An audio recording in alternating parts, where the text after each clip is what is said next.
Bien, el siguiente ejercicio, tengo el siguiente dibujo.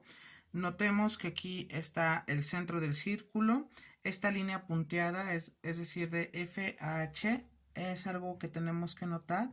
FH es un diámetro. Y si es un diámetro, pues evidentemente cualquier triángulo que se ponga dentro de este círculo y que su lado sea el diámetro, evidentemente este ángulo que está aquí va a ser de 90 grados. Pongo el cuadradito haciendo alusión que ese ángulo vale 90 grados, es decir, se forma un triángulo rectángulo. Bien, pero vamos a comenzar. Eso nos va a servir para más adelante.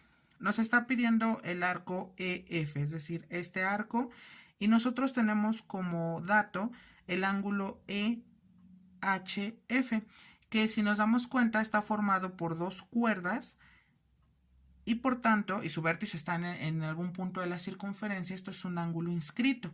Entonces hay que notar que el ángulo EHF es inscrito. Y bueno, y si es inscrito, entonces nosotros sabemos que ese ángulo EHF,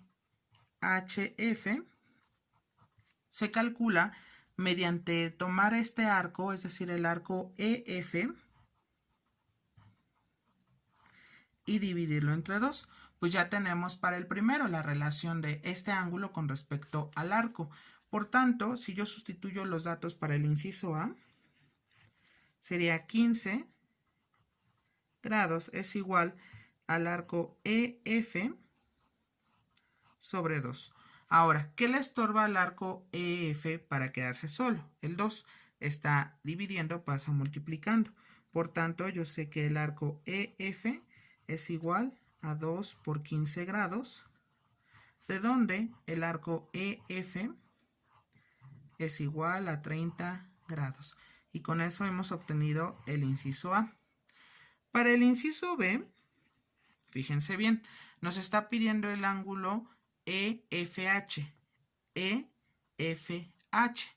Bueno, pues estamos de acuerdo que tenemos este triángulo en cuestión y yo sé que la suma de los ángulos interiores va a ser de 180 grados. Por tanto, yo puedo decir, bueno, ángulo EFH más el ángulo que tenemos aquí es 90 grados, más el ángulo FHE o EFH, ya sabemos que va a valer 15 grados. 15 grados, y esto es igual a 180 grados.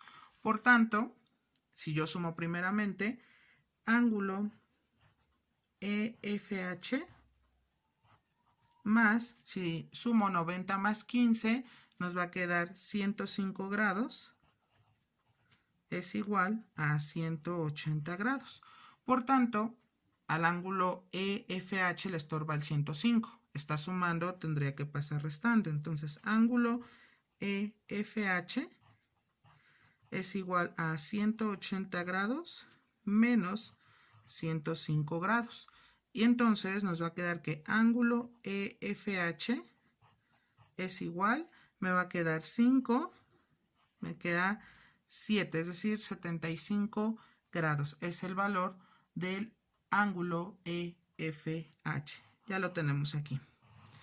Finalmente, para encontrar el ángulo FEO, feo, ok, FEO, notemos entonces que aquí pues sería complementario, sin embargo no tenemos el OEH.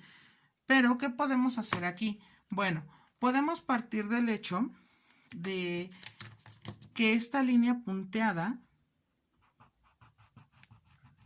de OAH es un radio, y de igual manera de OAE.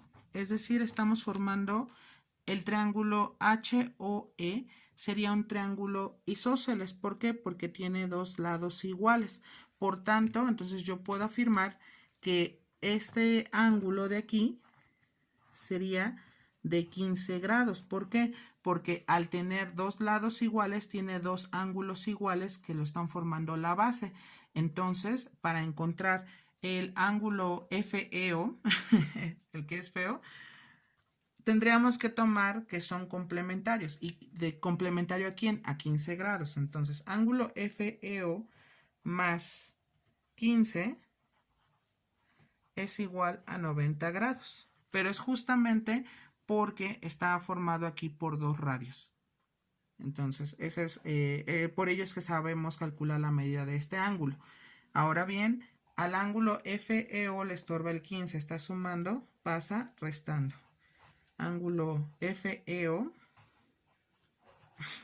es igual a 90 grados menos 15 grados. Por tanto, ángulo FEO sería 90 menos 15. Hay que hacer esta resta, 90 menos 15. Aquí nos queda 5. Aquí ya no es 9, sino es 8. Me queda 75 grados. Y ese sería el valor del ángulo FEO. Y esa sería la solución de todo nuestro problema.